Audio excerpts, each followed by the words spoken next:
based on the fact that I was kind of good at it. But it's ultimately a pretty inefficient process. And when it comes right down to it, I've decided now, at this stage of my life, I'd rather listen to music that I know I'm going to like than stuff that's unsigned, stuff that's more likely than not to be kind of crap.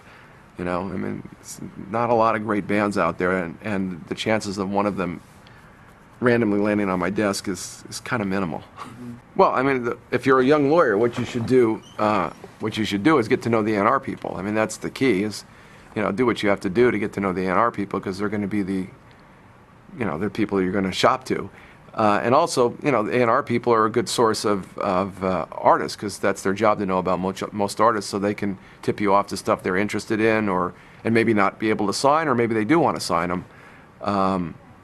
That's not true. I'm trying to think. I can tell you my story about Guns N' Roses, which really wasn't an A&R guy who told me about it, but it kind of was. I mean, like, I was very friendly with most of the A&R people, and there was a really good A&R guy named Tom Zutaut back in the day. And there was a woman who was managing Guns N' Roses, and her name was Vicki Hamilton, and she'd always invite me to go see her bands, and I'd never make it. And the reason I never make it is because when I say I'm going to go, I actually feel like I should show up.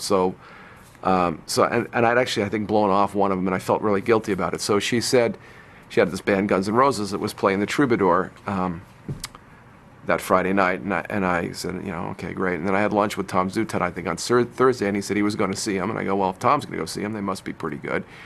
And so I showed up at the gig, and there were 12 A&R people there. It was incredible. It was like, back in those days, you didn't have the massive A&R swarms that you have today. Or actually, not so much today. It was like about 7 or 8 years ago you had the swarms. But there were like 12 people, and when I got there at 10, which is when Guns N' Roses was supposed to go on, there was still the band before Guns N' Roses. So I'm going, you know what? I'm going home to go to sleep. Then I see 12 A&R people. I go, well, maybe I should stay. And so I stayed. They finally went on at 1, and they were amazing. And that's, and that's how I ended up working with them. So again, it's partly staying in touch with the A&R people. They will probably know as much or more about most artists that people are thinking about than anybody else. It's a sort of a shortcut. It's a research shortcut. The job is much harder today because the business is in such bad shape, and with all the piracy and everything else, whatever it's affected the music isn't all that good. The business is not that good.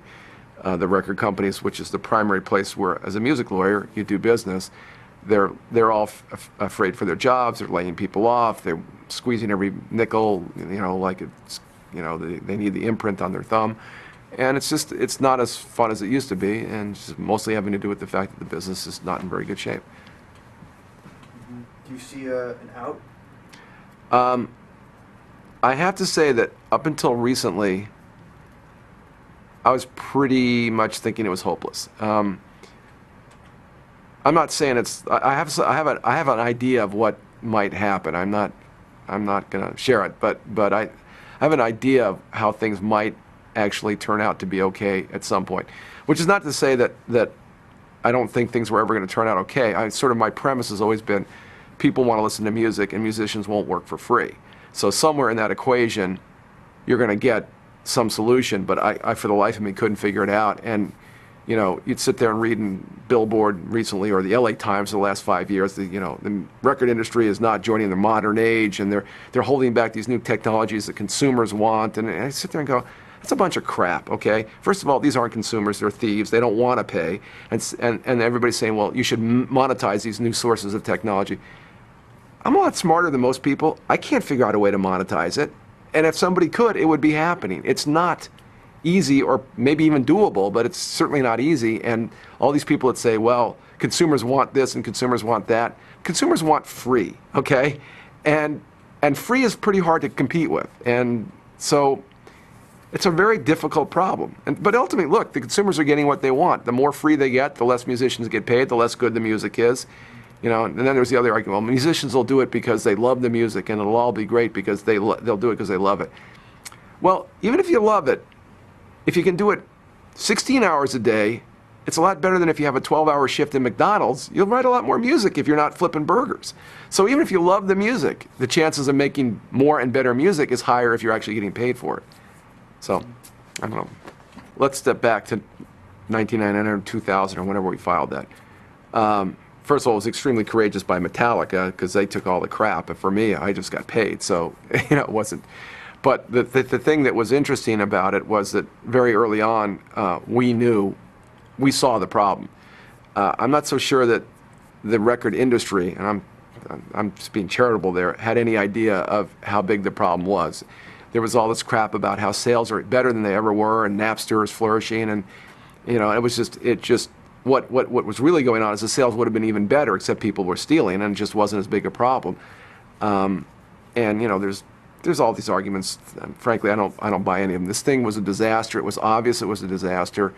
The Napster case, the question is whether this litigation is particularly helpful. No, in the long run. In the long run, you're not going to stop technology with litigation. Litigation moves very slowly. Technology moves very fast.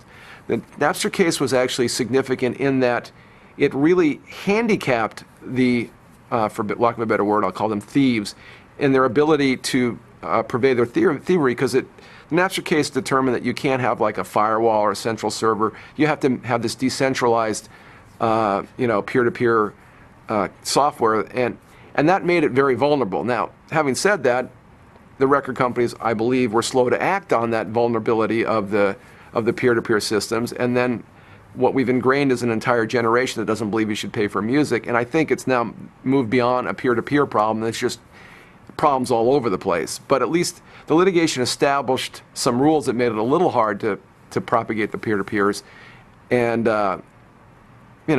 suing. I won't hide it. I was a big advocate in 2000 for suing consumers, and everybody's going, "How can you sue our customers?" I go, "They're not your customers. They're stealing your product," and I think it was the right thing to do, but maybe the timing was too late. Because now it's just, there's a whole host of other problems. I mean, somebody buys or steals a CD, they rip it onto their computer, they IM it to everybody in the dorm, and there it is. I mean, I don't know what you do about that.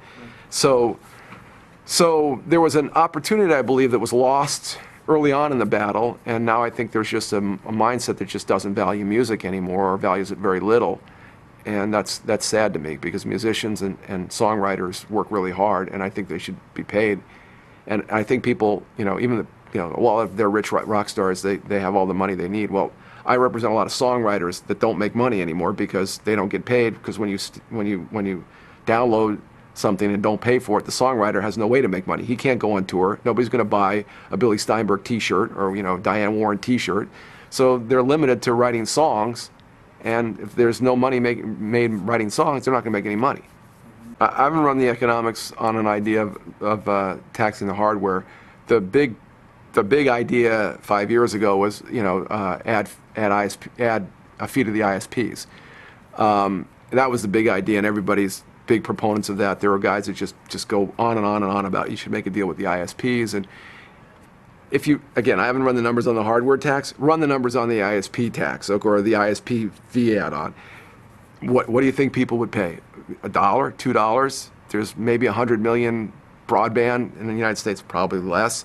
So you're charging $2 a month, say, that's $400 million, $200 million a month times 12 months, that's $2.5 billion. Used to be a $12 billion industry. The numbers just don't work. I mean, it just doesn't work. I mean, the economics just all fall apart. Now, you can say, well, the industry is too bloated and should be better run, but, again, I'm happy with that if people aren't buying because they don't like it. If they're not buying because they're taking, that doesn't really work for me. Here's what I've noticed, and I went to Sundance a couple of weeks ago because Metallica's in a movie there, and they played Sundance, and they were amazing. They were just amazing. And one thing that you just notice when you've done this a long time, the artists that have careers, and I mostly only work with career artists. The artists that have careers, there's got to be somebody, for solo artists, either they're smart, or if it's a band, there's somebody smart in the band. It's not like a lot of actors and actresses who look really pretty, but when you talk to them, you want to basically go out and suffocate yourself or put a pillow over your head till you die. They look really great when they're, you're like, oh, she's so hot when she's saying somebody else's words, right? When actually left on their own, a lot of them, not all of them, George Clooney's a smart guy. There's a lot, but there are no artists that I've dealt with over a long period of time that have been successful. Of all my artists, they're not stupid. There is somebody in, if it's a group, the group, or if it's a solo artist, it's the artist that has some really good sense of who they are, what they do, and not business in the level that I do it. They don't read contracts, but they get it. They get, they get what they need to get in order to stay where they are. And they all seem to have a very good sense of, the really good artists have a really good sense of they look at it as art, not about commerce. It's not, how am I going to write that next hit song?